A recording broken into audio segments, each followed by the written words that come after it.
جن دنوں پاکستان کا دارالحکومت کراچی سے اسلام آباد منتقل ہو رہا تھا، میں نے فیصلہ کیا کہ کراچی چھوڑنے سے پہلے اپنی بیوی کو ساتھ لے کر عمرہ کر آؤں۔ اس مقصد کے لیے مجھے اپنے پراویڈنٹ فنڈ سے کچھ رقم نکلوانے کی ضرورت تھی۔ AGPR کی ہدایت کے مطابق میں نے ایک فارم بھرا جس پر اپنے ہیڈ آفس کے دستخط کرانے لازمی تھے۔ دفتر والوں نے کہا کہ میرے ہیڈ آفس بھی صدر ایوب بذات خود ہیں، اس لیے مجھے ان سے دستخط کرانے ہوں گے۔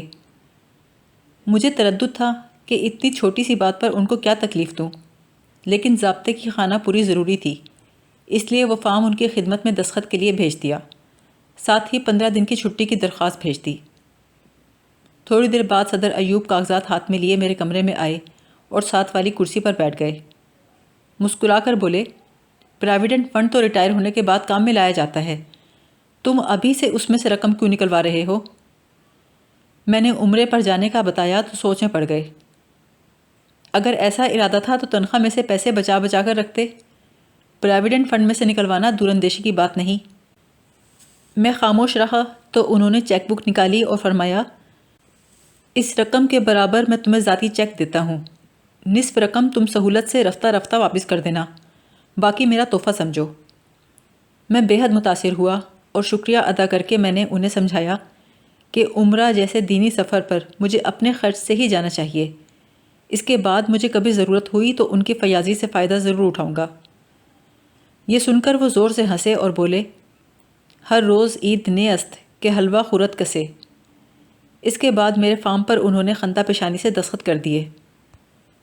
یہ معمولی سا واقعہ مالی، اقتصادی اور معاشی زاویوں سے صدر ایوب کے ذہنی رجحان اور ذاتی کردار پر روشنی ڈالتا ہے۔ ان کی نپی تلی فیاضی جذبات سے آلودہ ہو کر بوجھل نہ بنتی تھی۔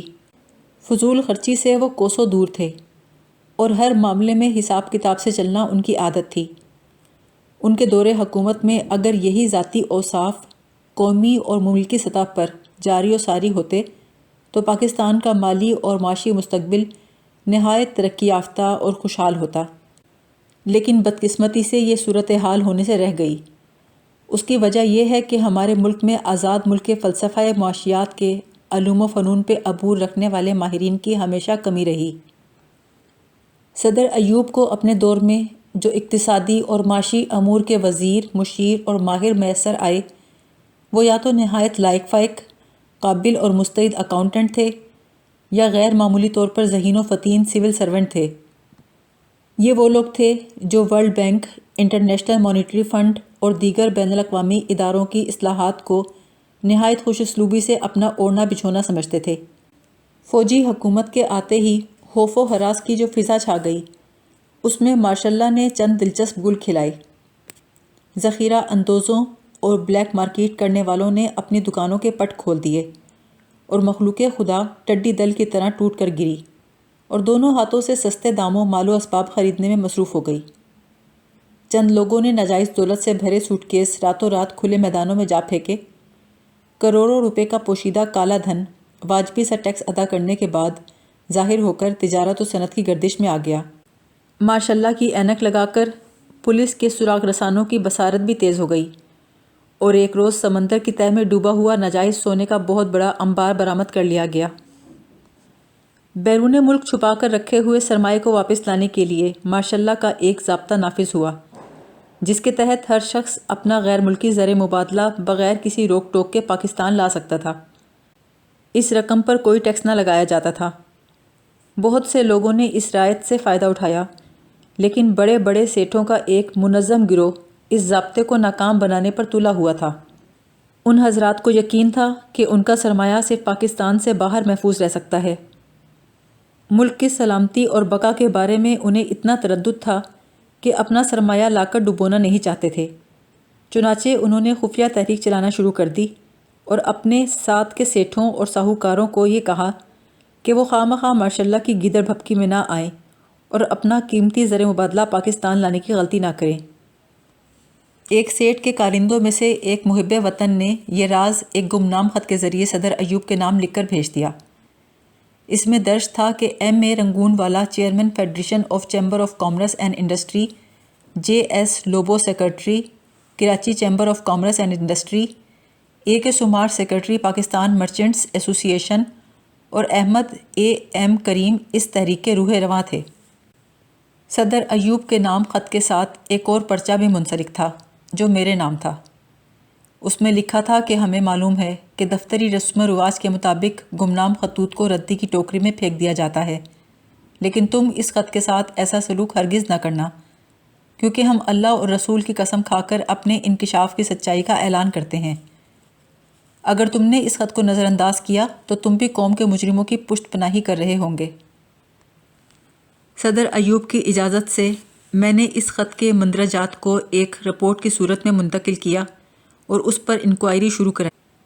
معلوم ہوا کہ بہت سے سربرآوردہ اشخاص منظم طور پر سازش کر رہے ہیں کہ لوگ اپنی پوشیدہ دولت کو ظاہر نہ کریں، بیرون ملک جمع کیا ہوا زر مبادلہ واپس نہ لائیں اور مہنگائی بڑھانے کی غرض سے مقامی صنعتوں کو گو سلو پالیسی اختیار کرنے پہ مجبور کیا جائے۔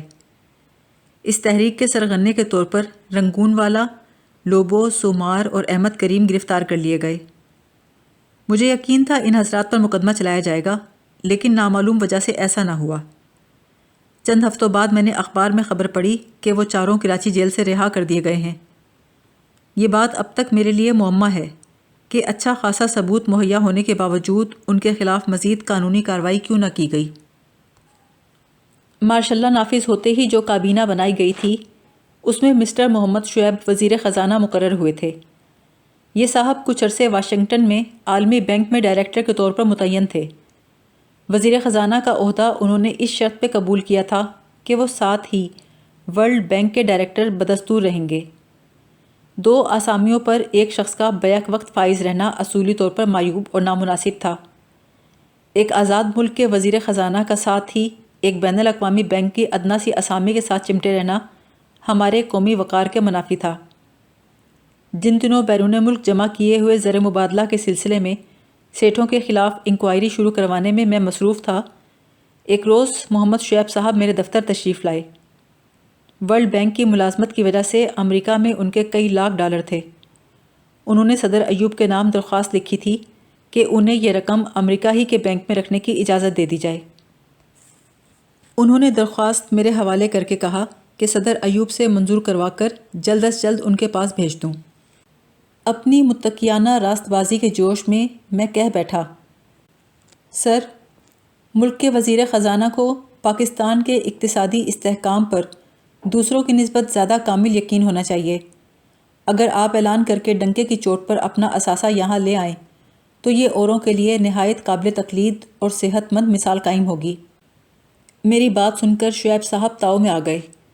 انہوں نے درخواست جھپٹ کر میرے ہاتھ سے چھین لی اور تیزی سے بولے، بس میں یہاں پند و نصائح سننے نہیں آیا۔ میرے کمرے سے نکل کر وہ صدر ایوب کے پاس گئے اور اپنی درخواست پر ان کی منظوری کے دستخط ثبت کرا لائے۔ ایک طرف وزارت خزانہ کی کرسی، دوسری طرف ورلڈ بینک کی ڈائریکٹری کا اسٹول۔ ان دو شناختوں کے درمیان شعیب صاحب کی ذات عجیب و غریب لطائف کا شکار ہوتی تھی۔ چند بار تو میں بھی ان غلط فہمیوں کی لپیٹ میں آ گیا۔ شعیب اور شہاب میں ایک معمولی سی مماثلت کے علاوہ ہم میں کوئی قدر مشترک نہ تھی۔ ایک بار صدر ایوب یوگوسلاویہ کے دورے پر گئے تو ہم دونوں بھی ان کے ہمراہ تھے۔ آخری روز مارشل ٹیٹو نے کچھ تحائف تقسیم کیے۔ مجھے ایک نہایت خوبصورت ریڈیو گرام دیا۔ شعیب صاحب کو ایک نہایت معمولی ایشٹرے ملی۔ وہ میرے سر ہو گئے کہ ہمارے نام کی مماثلت سے غلط فہمی ہو گئی ہے، میرے نام کا تحفہ تمہیں مل گیا ہے۔ اتفاق سے یوگوسلاویہ کا چیف آف پروٹوکول ادھر سے گزرا تو میں نے اسے روک لیا اور شعیب صاحب اور اپنے تحائف میں غلطی سے رد و بدل کا شبہ بیان کیا۔ وہ مسکرایا اور بولا، کوئی غلط فہمی نہیں ہوئی، آپ دونوں کو اپنے اپنے صحیح تحائف ملے ہیں۔ میں نے وضاحت کی، مسٹر شعیب منسٹر کا عہدہ رکھتے ہیں اور جو تحفہ انہیں دیا گیا ہے وہ ان کے منصب کے شایان شان نظر نہیں آتا۔ چیف آف پروٹوکول نے کہا، آپ نے دیکھا ہوگا کہ ہم نے تقریب میں وزیر خزانہ کو ان کے منصب کے مطابق درجہ دیا ہے، لیکن تحائف میں ہم نے انہیں ورلڈ بینک کا ڈائریکٹر تسلیم کیا ہے۔ اس طرح کے ایک دو واقعات صدر ایوب کے دورہ امریکہ کے دوران بھی پیش آئے۔ صدر کینیڈی اور مسز کینیڈی نے صدر ایوب کے اعزاز میں ماؤنٹ ورنن پر ایک نہایت شاندار ڈنر کا اہتمام کیا۔ وہاں پہنچنے کے لیے کچھ فاصلہ کشتی کے ذریعے طے کرنا تھا۔ پہلی کشتی میں مسٹر اور مسز کینیڈی کے ساتھ صدر ایوب اور دوسرے جو لوگ سوار ہوئے ان میں میرا نام بھی شامل تھا۔ شعیب صاحب کو دوسری کشتی میں نسبتاً کم اہمیت والے مہمانوں کے ساتھ بٹھایا گیا۔ وہ بڑے سیکھ پا ہوئے، لیکن امریکن چیف آف پروٹوکول سے استفسار کرنے پر جواب ملا کہ ورلڈ بینک کے ڈائریکٹر کے رتبے کے مطابق انہیں صحیح مقام پر بٹھایا گیا ہے۔ جس وقت صدر ایوب نے اقتدار سنبھالا اس وقت ملک میں بیرونی زر مبادلہ کی قلت تھی۔ عام اشیائے صرف کمیاب ہی نہیں بلکہ ان کی قیمتیں بھی گراں تھیں۔ بلیک مارکیٹ، ذخیرہ اندوزی، سمگلنگ، امپورٹ لائسنسوں کی برسر عام خرید و فروخت اور دیگر ہر طرح کی سرکاری مراعات کا کھلے بندوں کاروبار تھا۔ کسی نے صدر کو پٹی پڑھا دی کہ ان سب خرابیوں کا تیر بہدف علاج بونس واؤچر اسکیم ہے۔ اس اسکیم کے مطابق جو شخص کوئی چیز ایکسپورٹ کر کے زر مبادلہ کماتا، اس کا ایک خاص حصہ اسے بونس واؤچر کے طور پر عطا کر دیا جاتا، جس سے وہ اپنی ضرورت اور مرضی کے مطابق جو چاہے باہر سے درآمد کر سکتا تھا۔ دیکھتے ہی دیکھتے ایکسپورٹ کا کاروبار ہر کسی کا دل پسند مشغلہ بن گیا۔ جسے دیکھو کوئی نہ کوئی شے برآمد کرنے کی فکر میں ہے۔ بونس واؤچروں کا نرخ بالا ہو گیا۔ آسودہ حال لوگ سامان تعیش درآمد کرنے میں اسے بے دریغ خرچ کرتے تھے۔ دکانوں اور گھروں میں عورتوں کے میک اپ کے اعلیٰ ترین لوازمات، عمدہ شراب، ولایتی کھانے پینے کی اشیاء کے ڈبے، فرانسیسی پانی کی بوتلیں، سوئس چاکلیٹ، جرمن کیمرے اور طرح طرح کی ٹافیوں، مٹھائیوں اور بسکٹوں کی ریل پیل ہو گئی۔ بونس واؤچر ہاتھوں ہاتھ مہنگے داموں بکتے تھے۔ ان کے عوض امپورٹ کی ہوئی اشیاء اور بھی زیادہ مہنگی ہو کر بازار میں آتی تھیں۔ اس کی وجہ سے پاکستانی روپے کی قیمت گر کر نصف کے قریب رہ گئی۔ لیکن اندرون ملک ہمارے اقتصادی ماہرین صدر ایوب کی مونچھ کو تاؤ دے کر یہی اعلان کرواتے رہے کہ ہم کسی دباؤ کے تحت اپنے روپے کی قیمت ہرگز نہیں گھٹائیں گے۔ سرکاری شرح سے تو ایک پونڈ کی قیمت 11-12 روپے بنتی تھی، لیکن کھلی منڈی میں اس کا بھاؤ 18 سے 24 روپے تک تھا۔ پاکستانی کرنسی کی اصلی اور نقلی قیمت کا اتنا بڑا فرق اس کی ساکھ کے لیے انتہائی مضر تھا۔ بونس واؤچر اسکیم کے تحت جو سامان زر مبادلہ کی سرکاری شرح پر درآمد کیا جاتا تھا، بازار میں اس کا نرخ بھی بونس واؤچر کے ریٹ پر فروخت ہوتا تھا۔ اس سے ہماری ساری درآمدی تجارت کی قیمت میں شدید اضافہ ہو گیا۔ اس اسکیم کا ایک ہی مثبت پہلو نظر آیا، وہ یہ کہ ملک بھر میں شہری آبادی کا ایک مڈل کلاس طبقہ امپورٹ ایکسپورٹ کے کاروبار میں آ کر بلیک مارکیٹ اور ذخیرہ اندوزی کے سہارے آسودہ حال ہو گیا۔ صدر ایوب دل سے خواہاں تھے کہ ملک میں حقیقی خوشحالی کا دورہ شروع ہو۔ انہیں یہ احساس تھا کہ بونس واؤچر اسکیم خوشحالی کا فریب نظر ضرور ہے، لیکن خوشحالی کا راستہ نہیں۔ ایک حقیقت پسند انسان کی طرح وہ اس بات سے آشنا تھے کہ جس نظام میں امیر امیر تر اور غریب غریب تر ہوتے جائیں، اس میں کوئی شدید سقم اور کجی ہے۔ لیکن عملی طور پر وہ اپنے مالی اور اقتصادی مشیروں اور ماہرین کے نرغے میں آ کر بے دست و پا ہو گئے اور اپنی سمجھ بوجھ اور عقل دانش کو کسی طرح کام میں نہ لا سکے۔ یہ اقتصادی ماہرین دراصل بابو قسم کے وہ عہدیدار تھے جو ڈپٹی کمشنر، کمشنر اور جوائنٹ سیکرٹری کے مرحلوں سے گزر کر ملک کے مالیاتی اور اقتصادی امور پر قابض ہو گئے تھے۔ ایک آزاد ملک کے مسائل کو اس کے وسائل کے حصار میں رکھ کر حل کرنا انہوں نے نہیں سیکھا تھا۔ ان کی دوڑ مغرب کے چند ترقی یافتہ ممالک تک تھی جن میں امریکہ سر فہرست تھا۔ ان ممالک کی اپنی اپنی مصلحتیں تھیں، ہمارے اپنے مقاصد تھے۔ ہمارے معاشی اور اقتصادی ماہرین کی اکثریت دوسروں کی مصلحتوں اور ترجیحات کو پکڑ کر کنویں کے مینڈک بن کر بیٹھ گئے۔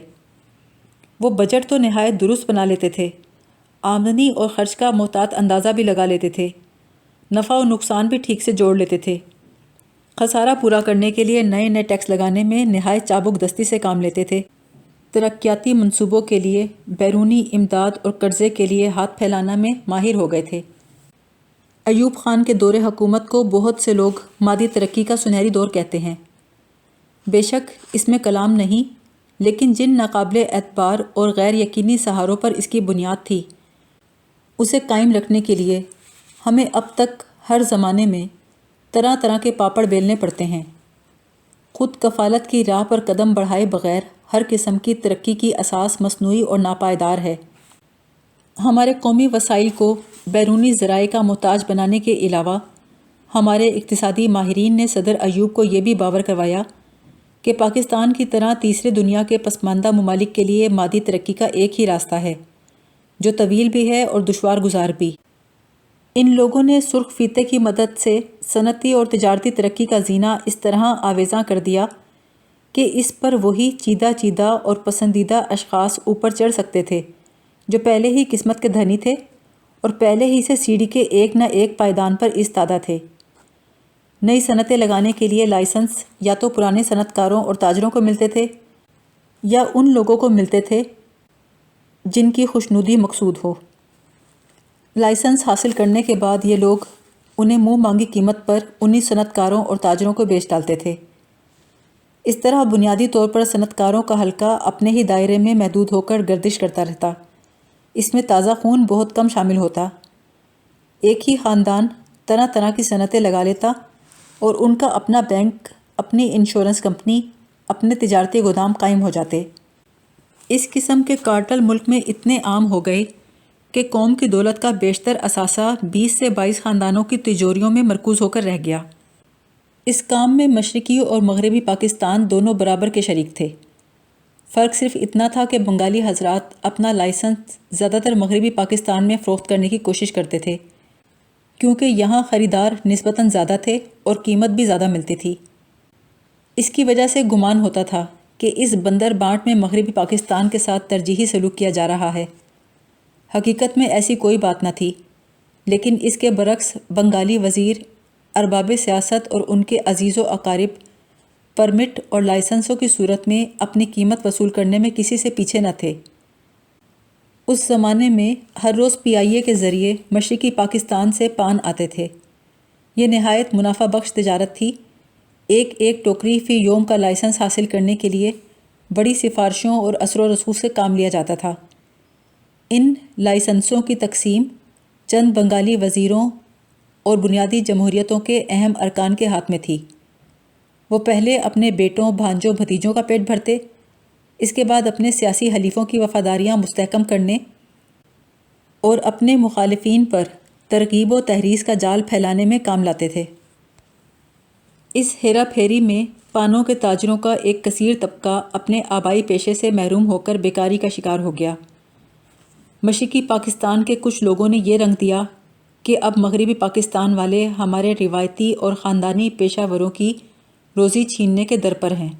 اس زمانے میں ڈھاکہ یونیورسٹی کے چند پروفیسروں نے 2 اکانومیز کا شوشہ چھوڑ رکھا تھا، جس کا لب لباب یہ تھا کہ مشرقی اور مغربی پاکستان کے درمیان کسی مشترکہ معاشیات کا وجود ممکن نہیں۔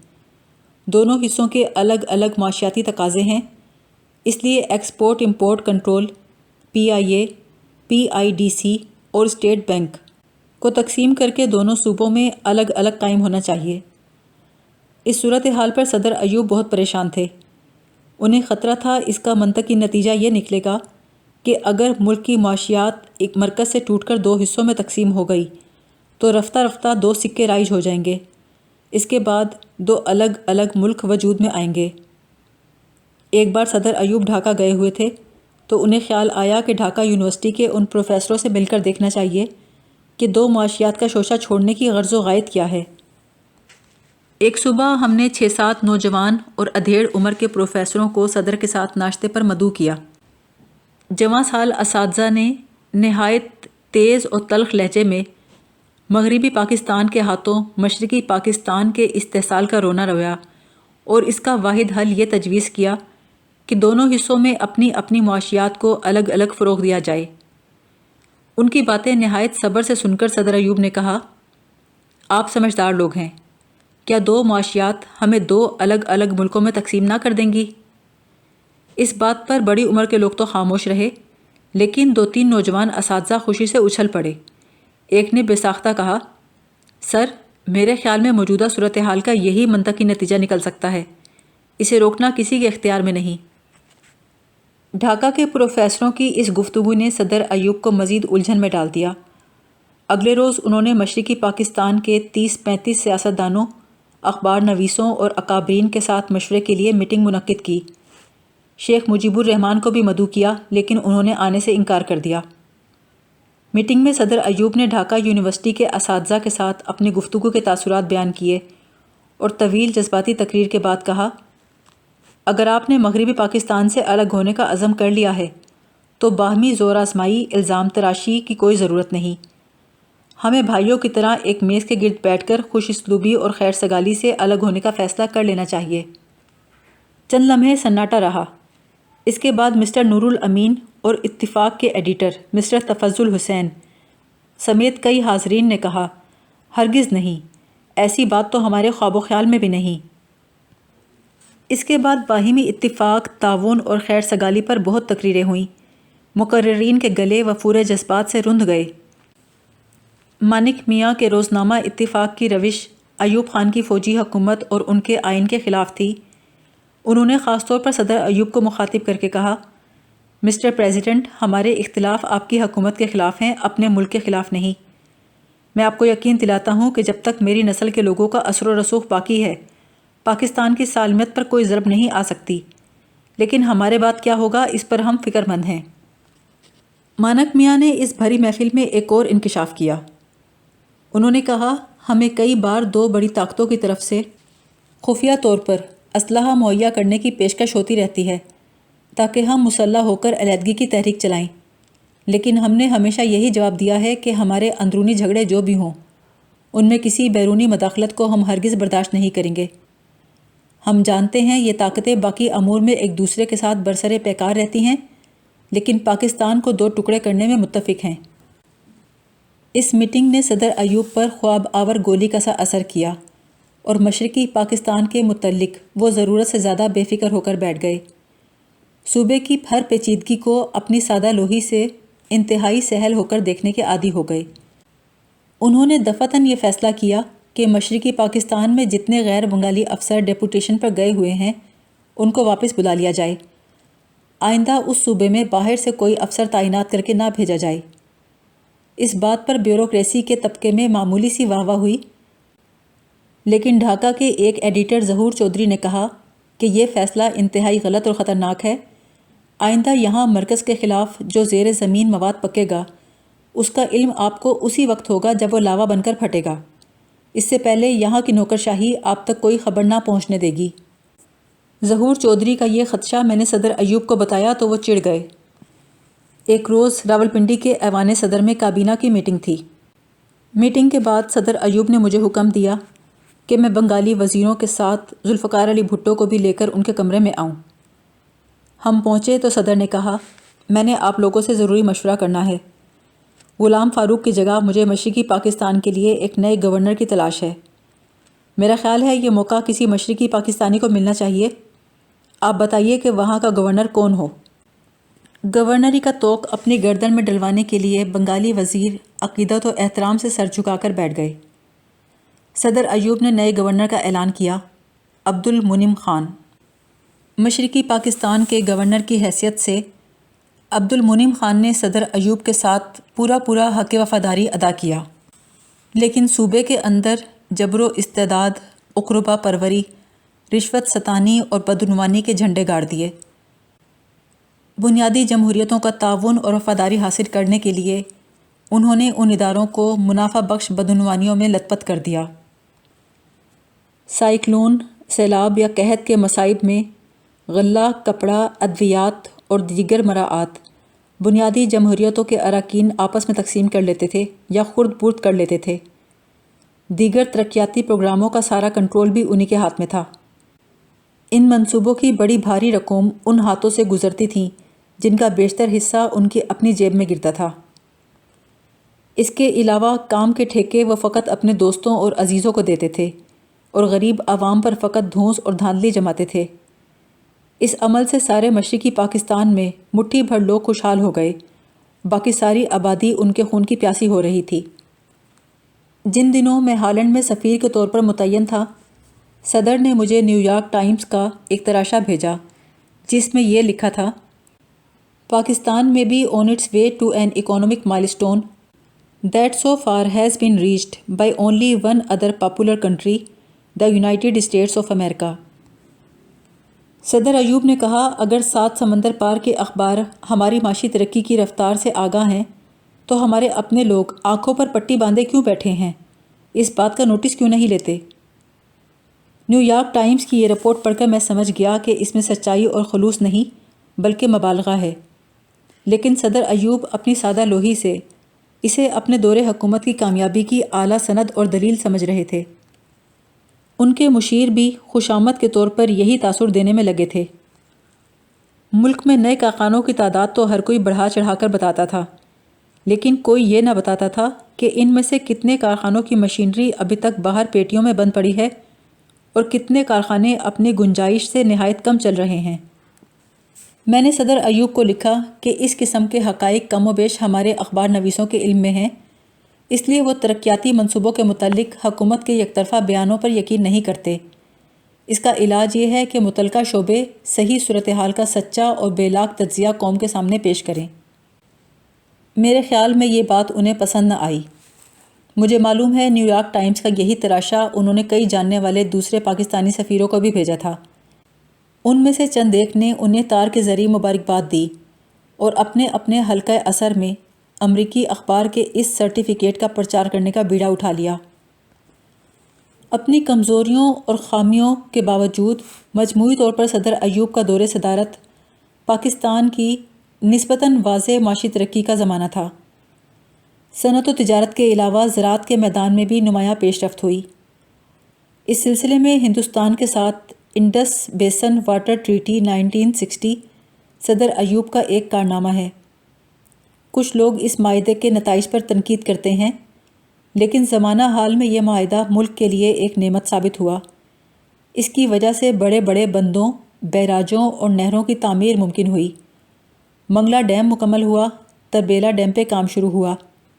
بجلی کی پیداوار میں توسیع سے ہزاروں کی تعداد میں ٹیوب ویل اور الیکٹرک پمپ لگائے گئے، جن سے سیم اور تھور سے ماری ہوئی لاکھوں ایکڑ اراضی بازیاب ہو گئی اور قابل کاشت ہو گئی۔